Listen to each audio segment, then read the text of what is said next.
Stigmatisasi ini sangat penting. Labeling atau pemberian stigma saat ini sudah menjadi fenomena yang sangat umum di media sosial. Labeling seperti cut atau yang dulu juga populer seperti cep dan juga cam saat ini sudah dianggap lumrah atau dianggap biasa bahkan di kalangan Kristen sekalipun.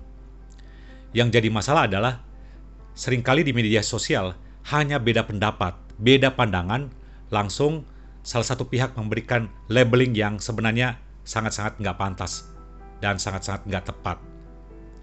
Oke lah, kita mungkin beda pandangan dengan kubu sebelah, dengan tetangga sebelah atau kampung sebelah atau kecamatan sebelah.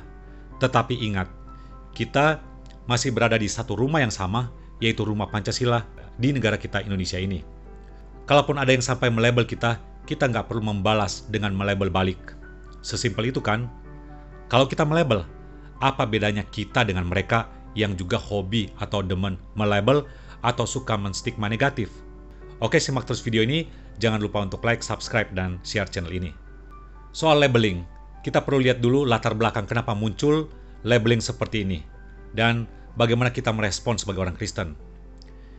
Labeling ini menjadi terkenal karena dipakai para influencer yang pro Jokowi pada saat ini.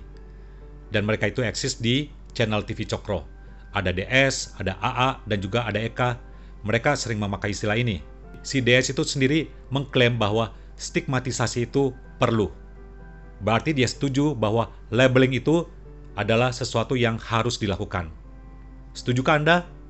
Kalau buat saya, no. Lalu si AA juga menambahkan bahwa istilah itu dipakai untuk membranding mereka yang anti keberagaman dan kaum radikal saja. Jadi istilah itu dipakai dengan sengaja untuk meledek mereka, dan kalaupun mereka marah, ya nggak apa-apa katanya, karena katanya bahasa mereka juga adalah bahasa yang kasar. Oke lah kalau ada kubu tertentu yang kasar, katakanlah demikian. Tapi apakah kita perlu ikut-ikutan atau membalas balik? Dalam pandangan kekristenan, sebenarnya kita nggak perlu melakukan demikian, dan kita nggak boleh melakukan hal yang sama. Oke, jadi pihak mereka sangat ngotot untuk membenarkan istilah itu. Nah, kita tentunya harus kritis dan nggak asal ngikut, apalagi menelan omongan mereka dan alasan mereka itu. Saya pikir ada beberapa alasan untuk kita orang Kristen nggak perlu melakukan labeling yang demikian, apalagi dengan labeling yang semacam itu. Saya mau mulai dengan standpoint bahwa pertama, kita mengamini bersama bahwa manusia itu diciptakan serupa dan segambar dengan Allah. Artinya apa? Artinya manusia punya status, punya identitas yang sangat mulia, yang sangat spesial, yang unik, dan jauh lebih tinggi dibandingkan makhluk atau hewan atau binatang sekalipun. Dengan kata lain, manusia itu punya dignitas, punya martabat yang jauh lebih tinggi dari makhluk apapun, dan identitas itu adalah pemberian dari Allah Sang Pencipta manusia itu sendiri. So, kalaupun ada yang beda agama, beda suku, atau pahamnya itu sangat-sangat ekstrim berbeda dengan kita, maka kita tetap harus melihat bahwa mereka pun tetaplah gambar dan rupa Allah. Sesama kita yang sama-sama adalah apa? Manusia ciptaan Allah yang mulia dan berharga. Memang kita sudah jatuh juga dalam dosa, tetapi gambar Allah itu tetap ada dalam diri kita, dan Tuhan tetap melihat kita juga sebagai manusia ciptaannya yang tetaplah berharga dan mulia. Karena itu dia sampai datang untuk menebus, untuk menyelamatkan kita. Walaupun ada yang beralasan bahwa labeling itu hanyalah bercandaan, atau itu hanya simbol doang, tetapi ingat, simbol yang dipakai itu justru adalah apa? Simbol binatang, simbol hewan, yang secara negatif, punya makna juga negatif.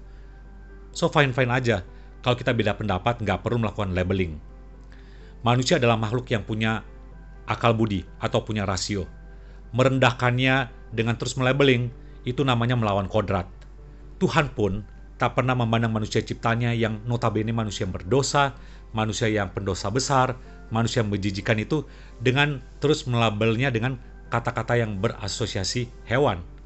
Tuhan gak pernah melakukan hal demikian. Dan apalagi, menurut Amsal, siapa yang menghina sesamanya, sebenarnya dia sedang menghina penciptanya. Yang kedua, Tuhan memanggil setiap orang Kristen itu untuk mengasihi setiap sesama manusia, termasuk mereka yang memusuhi kita sekalipun, mereka yang membenci kita sekalipun.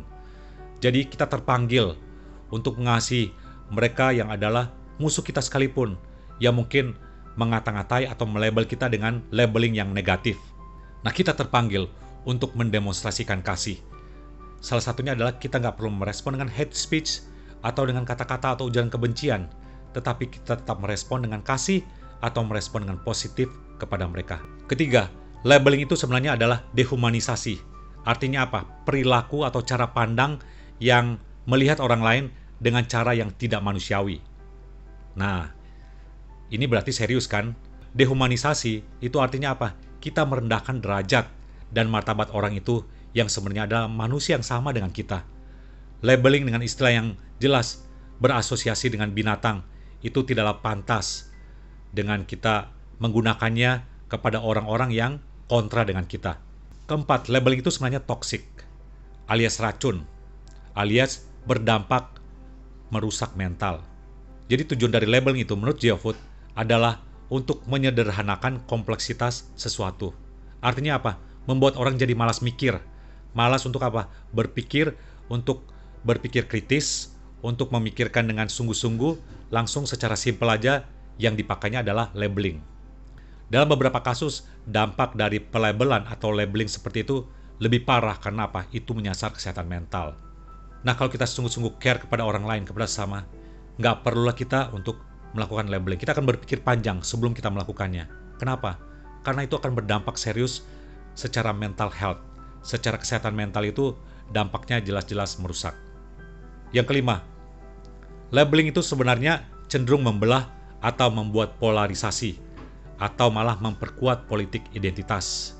Nah, seorang pakar yaitu Dr. Ambrose dia mengatakan ini harus diakhiri, mengancam kohesi sosial yang akan menimbulkan disorder sosial. Hendaknya kita menjalankan komunikasi dengan mengamalkan kemanusiaan yang beradab sesuai dengan Pancasila. Seorang pakar dari LIPI dia mengatakan labeling terkesan bisa menimbulkan perpecahan di tengah masyarakat. Narasi yang memakai sebutan itu sebenarnya melanggengkan polarisasi, alias pembelahan, alias perpecahan di negeri ini. Penyebutan istilah seperti ini sebenarnya merusak persatuan, serta kemanusiaan yang ada dalam sila-sila di Pancasila. Nah, menyambut peringatan Hari Lahir Pancasila, mari kita sebagai orang Kristen, kita mau peduli dengan hal ini. Kita mau menunjukkan nilai kemanusiaan yang beradab dan bermartabat, dan juga yang mengedepankan persatuan dengan merangkul mereka yang berbeda, dengan tidak terus-menerus melakukan labeling yang dampaknya adalah apa? Menimbulkan pembelahan, menimbulkan perpecahan terus-menerus.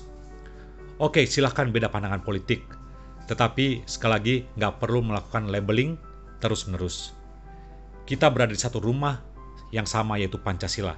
Sekali lagi saya mau mengulang, kalau ada yang melabel kita, perlukah kita membalas dengan melabel balik? Atau kalau beda pendapat, beda pandangan dalam isu-isu politik, isu-isu sosial misalnya, apakah perlu kita melabel seseorang dengan labeling-labeling yang sudah sangat viral tersebut? Sesimpel itu kan? Kalau kita terus-menerus melabel, sekali lagi apa bedanya dengan mereka yang hobi, yang demen melabel seperti itu? Kita dipanggil untuk mengasihi, kita dipanggil untuk merangkul, bukan memukul atau memakai dengkul.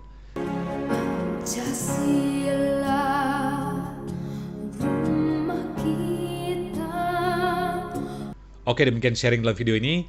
Jangan lupa untuk like, subscribe, dan share channel ini. Tuhan Yesus memberkati.